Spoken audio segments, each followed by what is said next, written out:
चुटकी बहन, आज हम अपने किसान भाइयों के लिए क्या लेकर के आए हैं पता है आपको? क्या लेकर के आए हैं? जानकारी लेकर के आए हैं। तो चलिए देर नहीं कीजिएगा भाई, जानकारी हमारे किसान भाइयों को वो तो हम जरूर देंगे। जिला चकद्दरपुर जो करंजो गांव के जो हमारे किसान भाई हैं, आज अपने गांव के उत्थान के लिए बहुत सारा कार्य कर रहे हैं। बहुत सारा कार्य कर रहे हैं, जैसे कि खेती कर रहे हैं, पशुपालन कर रहे हैं, और जो बच्चे स्कूल छोड़ दिए थे उनको भी वो स्कूल में ला करके पढ़ा रहे हैं और साथ में खेती बाड़ी का भी कार्य सिखा रहे हैं। अरे ये तो बहुत अच्छी बात कह रहे हैं, यानी कि हम वहाँ के जो किसान भाई हैं वो मिश्रित खेती कर रहे हैं, पशुपालन का कार्य कर रहे हैं। हाँ, यानी कि मतलब कि वो गांव का विकास कर रहे हैं। बिल्कुल बिल्कुल। तो चलिए इसी पर आधारित हम देखते हैं एक वृत्त चित्र। किसान भाइयों, हम आपसे अक्सर कहते हैं कि अगर आपके हौसले बुलंद हो तो आपके सपनों को साकार होने से कोई नहीं रोक सकता।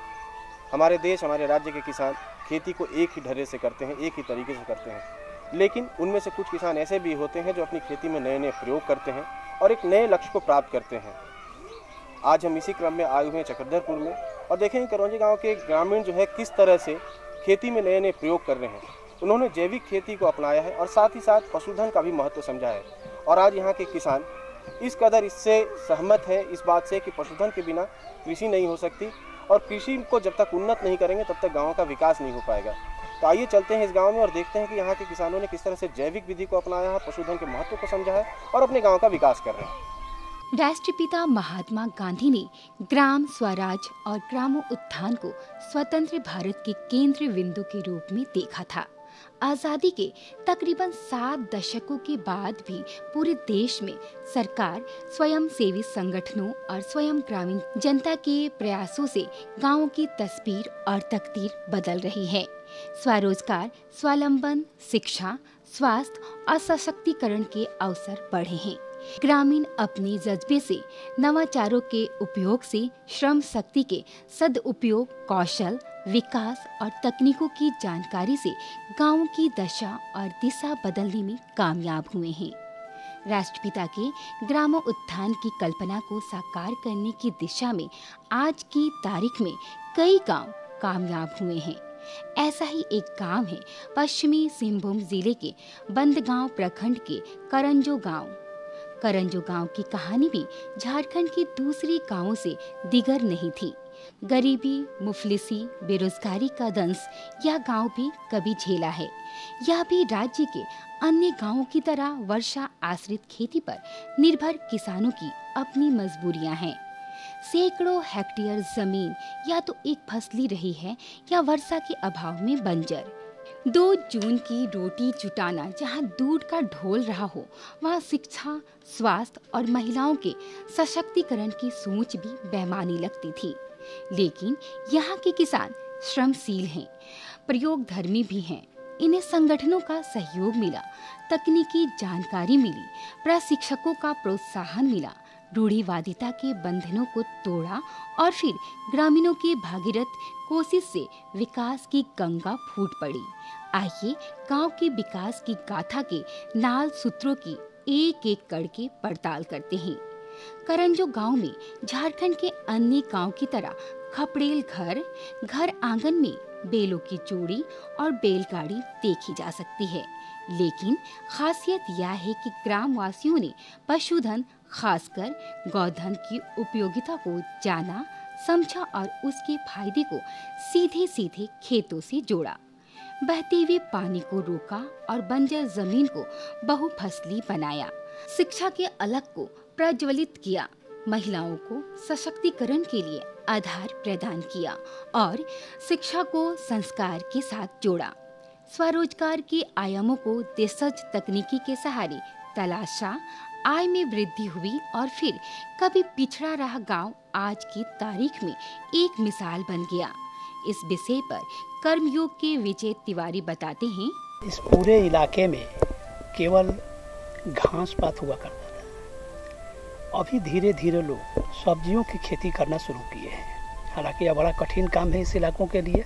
जनरली फर्टिलाइज़र वगैरह यूज करने से ज़मीन कड़ी हो जाती है, कोड़ना भी बहुत कठिन काम होता है।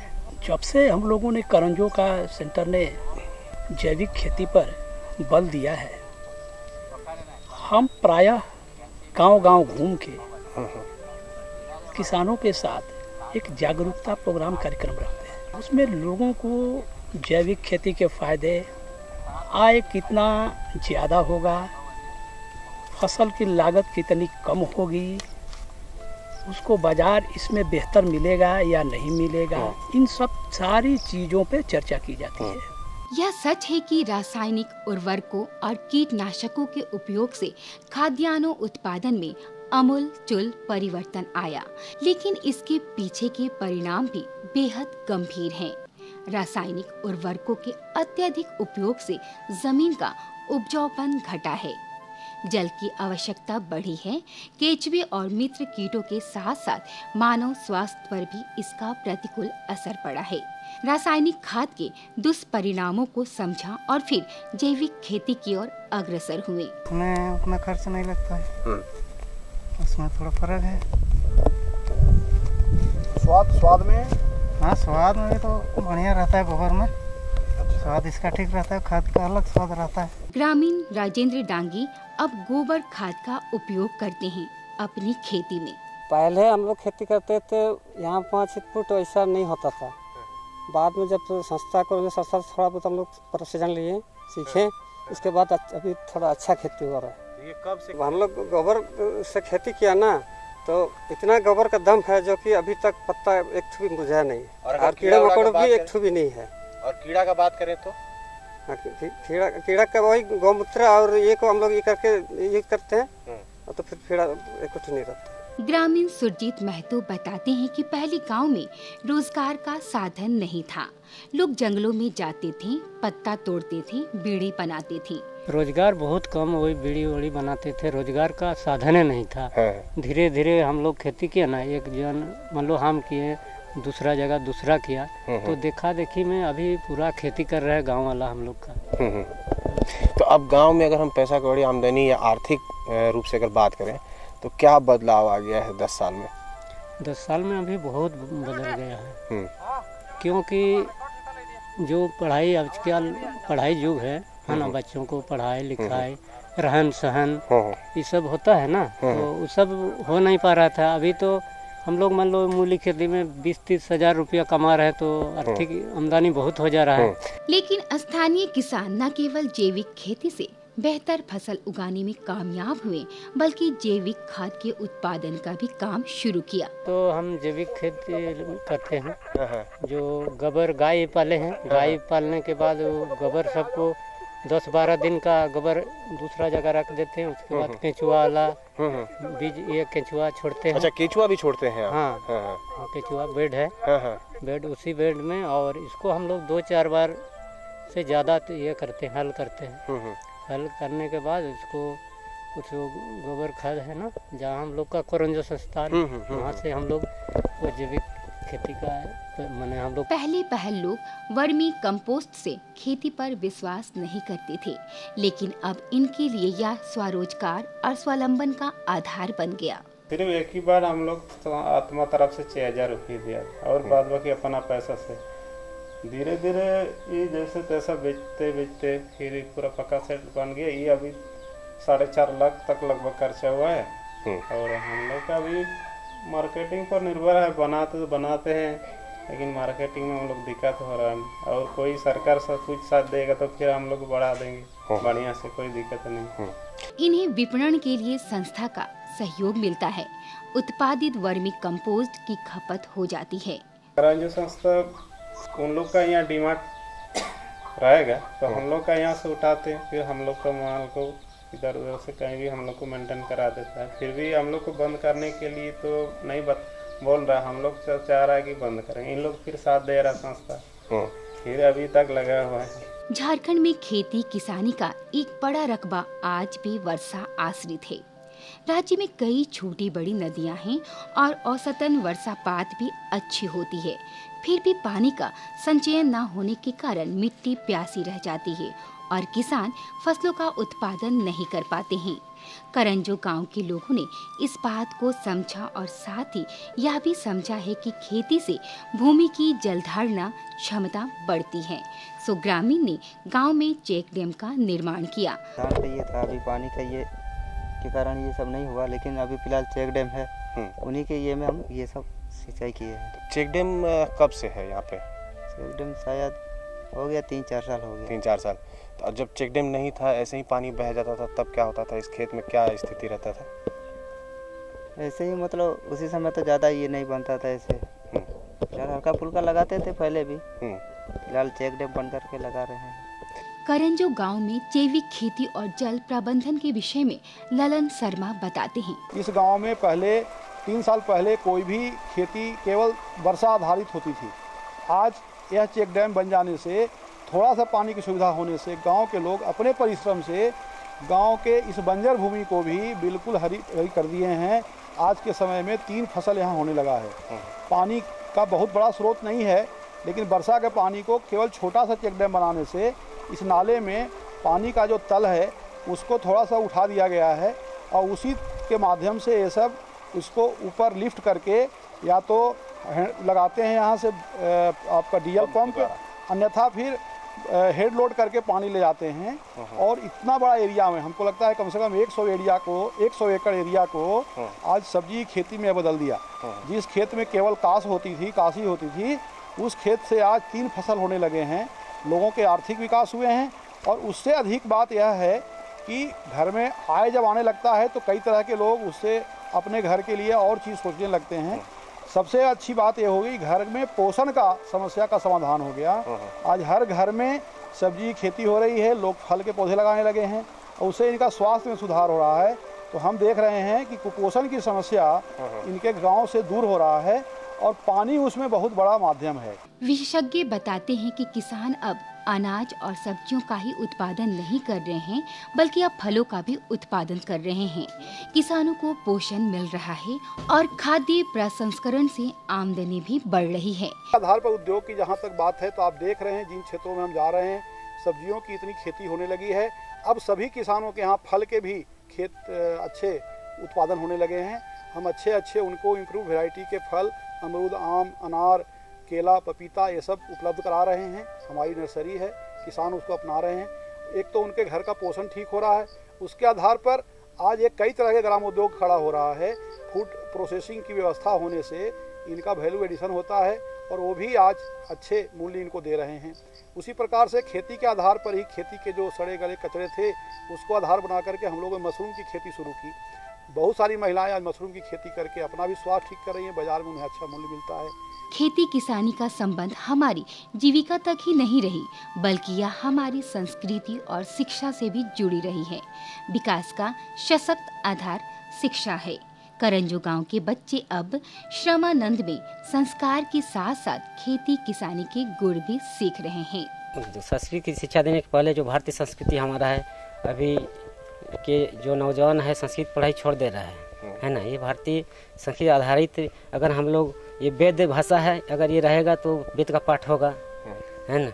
इसी सोच के संस्कृत शिक्षा दी जाती है। हमारे बच्चे शर्म करते हैं और यहाँ शिक्षा पाते हैं। शर्म के आधारित यहाँ पर कंप्यूटर शिक्षा दी जाती है और व्यवहारिक शिक्षा जैसे कि सब्जी खेती करते हैं, उसके बाद जीवामृत बनता है। यहाँ सबका व्यवहारिक ज्ञान देते हैं हम लोग शिक्षा के तहत।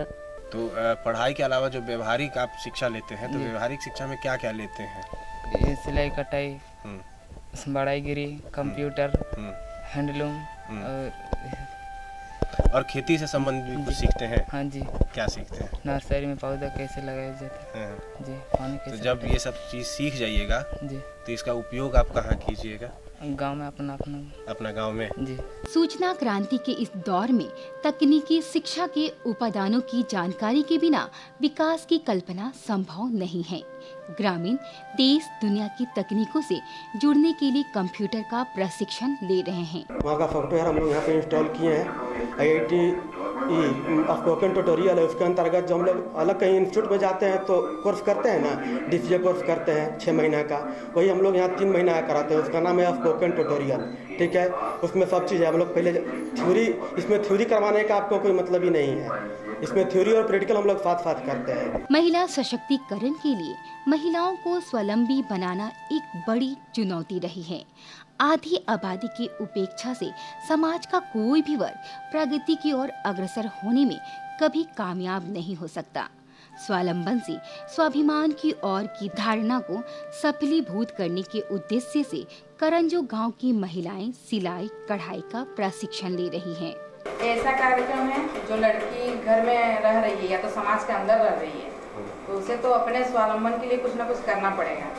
इसीलिए ये लड़की आकर के यहाँ सिलाई सीखती है 6 महीने का और उसके बाद यहाँ से सिलाई सीख करके अपने घर में, उसके पास अगर मशीन है तो अच्छी बात है, नहीं तो हम उसकी हेल्प भी करते हैं, मशीन जुगाड़ कर लेते हैं।